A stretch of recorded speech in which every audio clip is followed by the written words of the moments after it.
Welcome to the Revenge Storytimes channel. My wife tested positive for an STD after attending a friend's wedding, so I divorced her. Hi everybody, I'm aiming for 100,000 subscribers by the end of the year, and I truly believe we can achieve it together. So, if you could hit that subscribe button, it would really mean a lot to me. You know the saying, what happens in Vegas stays in Vegas, but that's not always the case. Today, we'll discuss why you should be careful what you bring back from a trip. Sometimes, it's more than just memories. My wife underwent an STD test after attending her friend's wedding, and I handed her divorce papers. When people say a single moment can change your life, they're not exaggerating. It's astounding how finding a small piece of paper in my wife's purse turned my world upside down. I'm a 37-year-old man who married my college sweetheart 10 years ago. Before that, we dated for 6 years, so we've known each other for 16 years in total. Let's call her Emma, also 37. She was my classmate in college and truly my soulmate. About a month ago, Emma attended the fairy tale wedding of her friend in Las Vegas. I was also invited but couldn't go due to urgent work commitments. The event was elaborate and spanned an entire week. When Emma returned, she was unusually quiet. I asked if everything was okay, and she said she was just tired from the week-long festivities. That seemed reasonable, so I gave her space to unwind. However, her behavior started to concern me. She became cold and irritable, began ignoring me, and got agitated during our conversations. Our intimate life dwindled to almost nothing. Whenever I tried to initiate, she'd snap that she wasn't in the mood.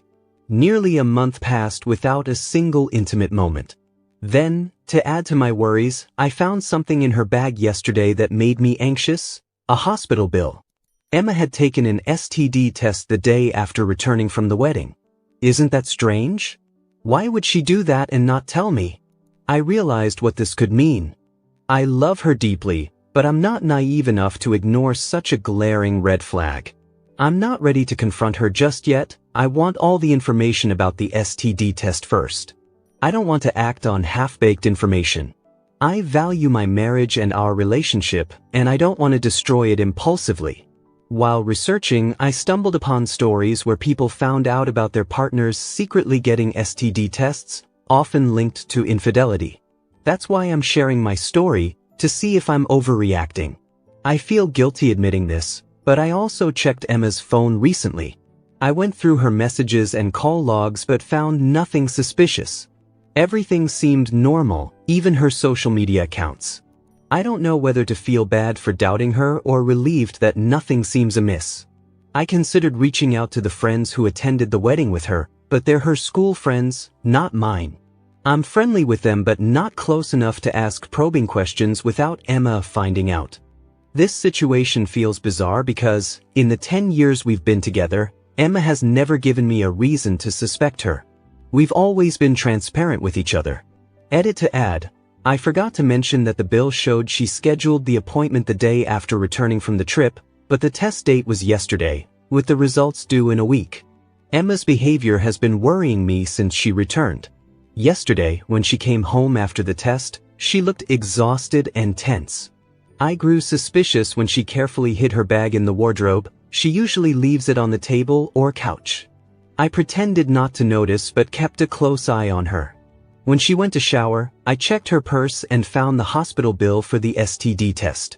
Honestly, if she feels the need to hide it, she's done something she feels guilty about.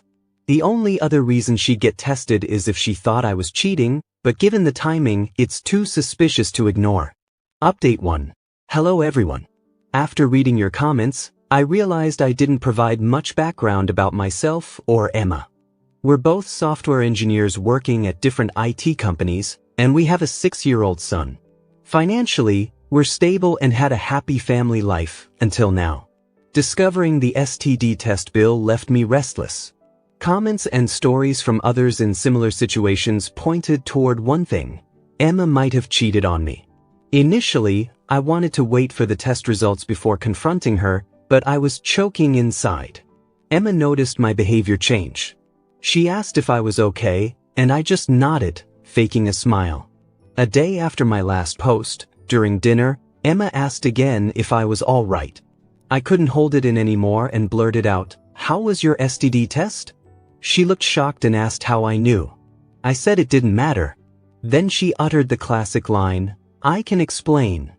Emma's confession. During her friend's bachelorette party in Las Vegas, the event planner had arranged for male escorts and other forms of entertainment.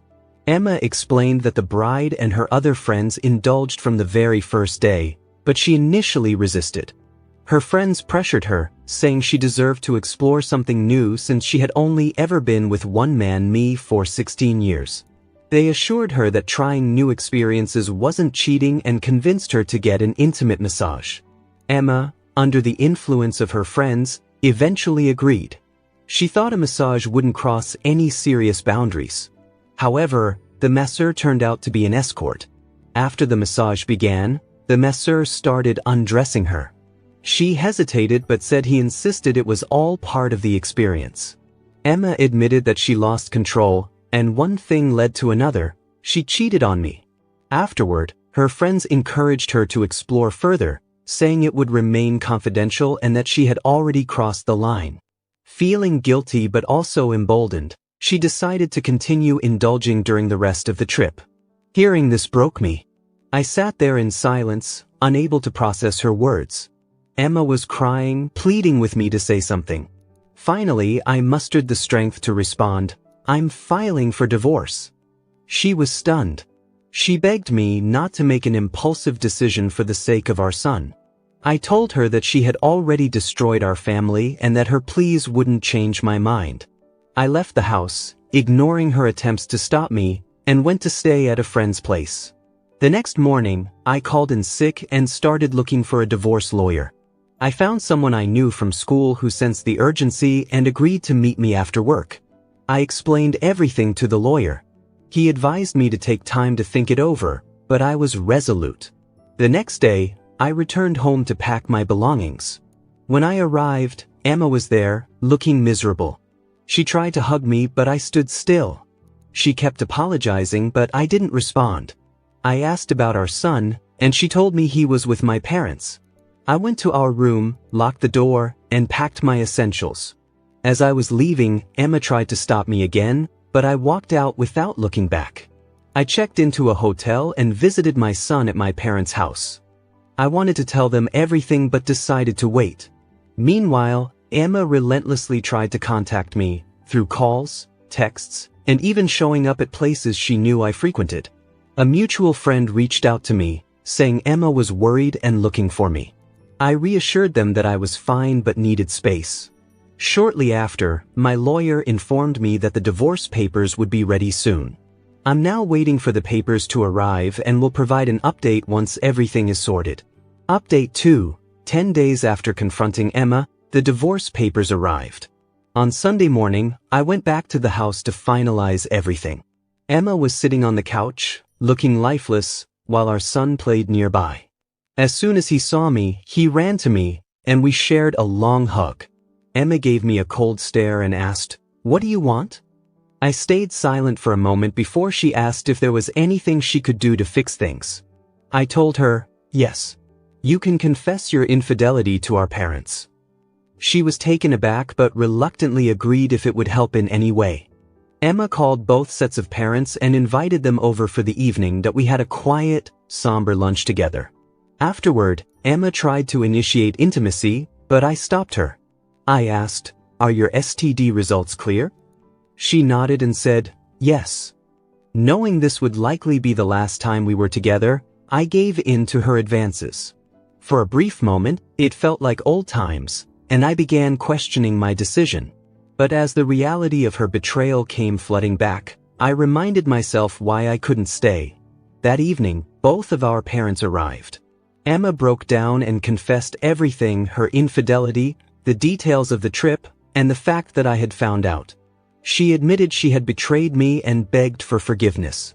I told them that I had already decided to file for divorce and read out the terms I had discussed with my lawyer. Emma tried to interrupt, but I continued. I offered her the house and joint custody of our son. Surprisingly, she signed the papers without protest. Afterward, our parents left, and Emma locked herself in our son's room. I packed the rest of my things and left while she was still in the room. I checked into a new place and have been settling in over the past week. Final thoughts. This entire ordeal has left me feeling empty and frustrated. I know I hurt and humiliated Emma by confronting her in front of our families, but I couldn't compromise my self-respect. Our son will always connect us, but I've decided to keep our interactions strictly about him. It's heartbreaking how quickly life can change. Emma's choices shattered our family, and while some may think I was too harsh, I couldn't live with the betrayal. Thank you for listening. Until the end, see you in the next episode of Revenge Storytimes. Take care of yourself and your loved ones. Goodbye.